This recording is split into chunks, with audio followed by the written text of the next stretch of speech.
On February 4th this year, a single software update wiped billions off India's stock market in one day.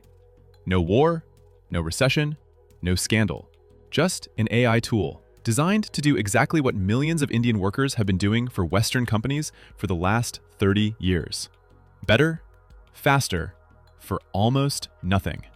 And here is why that should terrify you. India built the back office of the Western world. For 3 decades, if a company in London needed its contracts reviewed, if a bank in New York needed its customer calls answered, if a corporation in Toronto needed its data processed, the work went to India, to Bengaluru, to Hyderabad, to Chennai. It was not charity, it was cheaper, and it worked. The outsourcing industry grew into a $300 billion machine. According to Reuters, India controls 52% of the entire global outsourcing market, more than half of the entire planet's outsourcing work, flowing into one country. That market is now being dismantled, and it is happening faster than anyone predicted. Here is what people are not talking about. A startup called LimeChat builds AI agents specifically designed to replace customer service workers, not assist them, replace them. Their bots already handle 70% of customer complaints for their clients. They are targeting 90 to 95% within a year. Their co-founder told Reuters directly, "Once you hire a LimeChat agent, you never have to hire again." Read that again. Never have to hire again. That is not some distant vision of the future. That is a product that exists right now, being sold right now, eliminating jobs right now. And that is just call centers. The February 4th collapse was triggered by something far more serious. According to Rest of World, the release of a single AI plugin by Anthropic sent India's benchmark IT stocks crashing nearly 6% in one session. One session. Because that plugin automates the high-value knowledge work that India spent years building expertise in. Contract reviews, compliance documentation, data analysis. The work that was supposed to be too complex and too valuable to automate. It is not anymore. One analyst quoted by Rest of World put the new logic in terms no company can ignore. If you can automate legal contract reviews internally with an AI tool, why would you pay for a 50-person team in Bengaluru to do the same work? You would not. And increasingly, you do not. This is the distinction that makes India's situation unlike anything we have seen before. Western companies are not outsourcing work to India and then automating it. They are skipping India entirely. The work goes straight from the task to the machine. India is not being automated out. India is being bypassed. Now here is where the numbers get alarming. Investment bank Jefferies published a research note in September 2025, projecting that India's call center industry alone will lose 50% of its revenue from AI adoption within the next 5 years. Not 10%, not 20%, 50%. That is $150 billion of economic activity at risk. Gone. And call centers are only part of the picture. India's broader IT sector directly employs 5 million people and accounts for 10% of the country's entire GDP. According to India's own government research body, NITI Aayog, in a worst-case scenario, millions of those jobs disappear by 2031. The same report found that more than 60% of formal sector jobs in India are susceptible to automation by 2030. 60% by 2030. That is 4 years away. Pramod Bhasin, the man who literally built India's first call center in the 1990s, told Reuters that the biggest impact is going to fall on young graduates entering the workforce. Not workers nearing retirement, not mid-career professionals, the youngest, the ones with the least protection and the most to lose. Think about what that means. An entire generation of young Indians who studied, qualified, and positioned themselves for careers in the industry their parents built are now entering a job market that is contracting in real time. Not because they are not good enough, because the jobs are disappearing before they can apply for them. Now here is the part that makes this genuinely outrageous. India's government has been asked about this directly.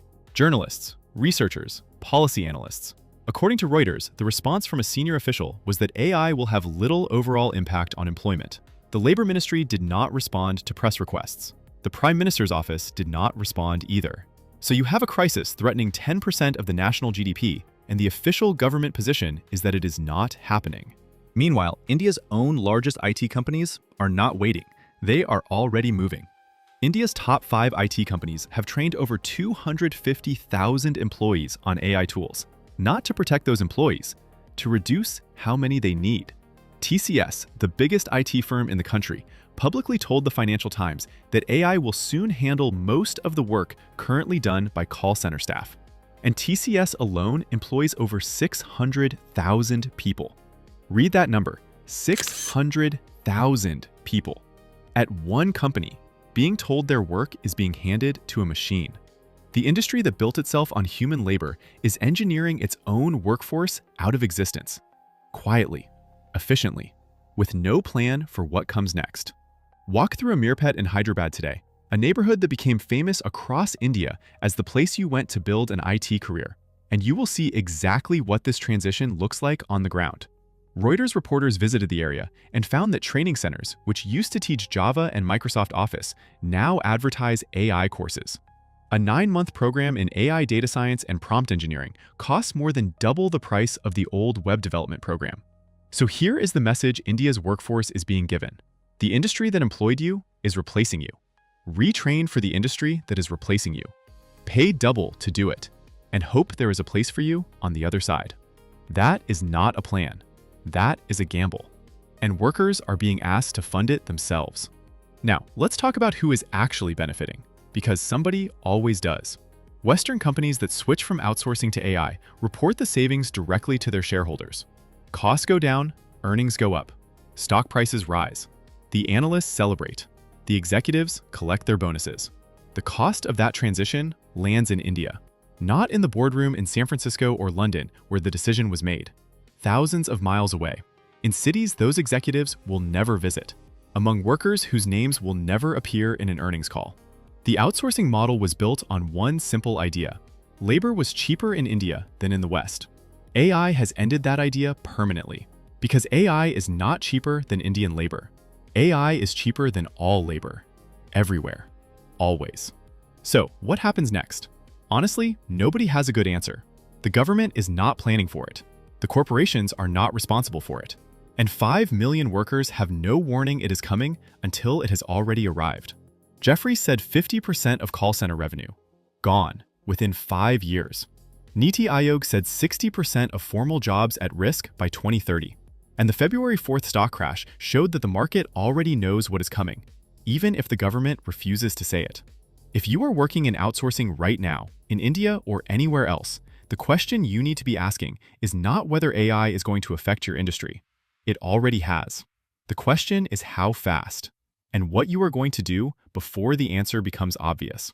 Because the companies making these decisions are not waiting, and they are not coming back.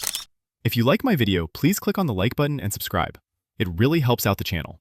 Thank you for watching, and I'll see you in the next video.